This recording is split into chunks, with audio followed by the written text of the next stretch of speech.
നിങ്ങളുടെ ഇഷ്ട പരമ്പരകൾ എക്സ്ക്ലൂസീവായി സൺ നെക്സ്റ്റ് ആപ്പിലൂടെ തികച്ചും ഫ്രീ ആയി ഇപ്പോഴേ ആപ്പ് ഡൗൺലോഡ് ചെയ്യൂ. ശരത്തിനോടുള്ള എതിർപ്പ് മൂലമാണ് ഇവൾ ഇതൊക്കെ പറയുന്നതെന്നേ എനിക്ക് നല്ല ഉറപ്പാ. നിത്യേ, നീ അവനോട് വേഗം വന്ന് ഈ ചെയിൻ മേടിച്ചോണ്ട് പോകാൻ പറ. ആരെന്ത് ചന്ദ്രഹാസം ഇളക്കിയാലും ഞാൻ ശരത്തേട്ടനെ തന്നെ വിവാഹം കഴിക്കും. ശരത്തേട്ടൻ ഈ വീട്ടിൽ വന്ന് താമസിക്കുകയും ചെയ്യും. നിങ്ങൾക്കൊരു ചുക്കും ചെയ്യാൻ സാധിക്കില്ല. മതി, നിർത്ത്. ആരും വെല്ലുവിളിക്കണ്ട. നിങ്ങൾ തമ്മിൽ ഇഷ്ടമാണെന്നല്ലേ ഉള്ളൂ. കല്യാണം നടത്താമെന്ന് ആരെങ്കിലും വാക്ക് പറഞ്ഞിട്ടുണ്ടോ? പണ്ടത്തെ കാലമല്ലിത്. ഇഷ്ടപ്പെട്ടവർ തമ്മിൽ സ്നേഹിക്കുകയും കല്യാണം കഴിക്കുകയും ഒക്കെ ചെയ്യും. നടത്തി കൊടുത്തില്ലെങ്കിലേ ചിലപ്പോഴേ പെണ്ണിന്റെ നിലയ്ക്ക് ഇറങ്ങി പോയെന്നും ഇരിക്കും.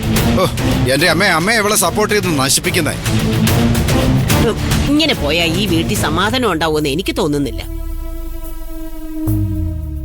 നിന്റെ കയ്യിൽ പണം ഉണ്ടല്ലോ, ആ പണം എടുത്ത് ബാങ്കിൽ അടച്ചിട്ട് പുതിയ വീടിന്റെ കടം തീർക്കാൻ നോക്ക്.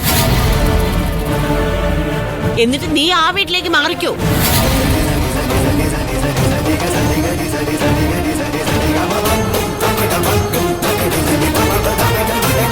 ആ പണം ദേവിക്ക് ആകെയുള്ള സമ്പാദ്യമാണ്. അതെടുക്കാൻ ഞാൻ സമ്മതിക്കത്തില്ല. കാര്യം നടക്കണമെങ്കിൽ അതെടുത്തേ പറ്റൂ. കടം തീർത്തിട്ട് ഇവളാ വീട്ടിലേക്ക് മാറട്ടെ. നിത്യയും ശരത്തും കല്യാണം കഴിച്ച് ഈ വീട്ടിൽ താമസിക്കട്ടെ. ഇതൊന്നും അങ്ങനെ എടുത്തു ചാടി തീരുമാനിക്കേണ്ട കാര്യങ്ങളല്ല, ആലോചിച്ച് തീരുമാനിക്കേണ്ടതാ.